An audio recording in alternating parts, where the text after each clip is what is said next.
સુરત જિલ્લાના પલસાણા તાલુકાના એના ગામમાં પોલીસે દરોડા પાડી વિદેશી દારૂનો મોટો જથ્થો ઝડપી પાડ્યો છે। કાર્યવાહી દરમિયાન ઘર પાછળના વાડામાં સંતાડીને રાખવામાં આવેલો અંદાજે ₹2.81 લાખ કિંમતનો વિદેશી દારૂ અને બિયરનો જથ્થો કબજે કરાયો।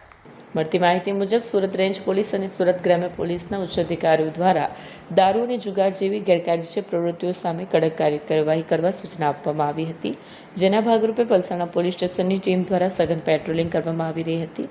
બાતમીના આધારે એના ગામના ટેકરા ફળિયામાં રહેતો રાહુલ ભીખા રાઠોડ પોતાના ઘર પાછળના વાડામાં ભારતીય બનાવટના વિદેશી દારૂનો જથ્થો સંતાડી રાખે છે। બાતમીના આધારે પોલીસે દરોડો પાડી તપાસ હાથ ધરી। તપાસ દરમિયાન વિવિધ ભારતીય બ્રાન્ડની બનાવટની વિદેશી દારૂની નાની મોટી બોટલો, ટીન સહિત કુલ 1,164 નંગ જથ્થો કબજે કર્યો।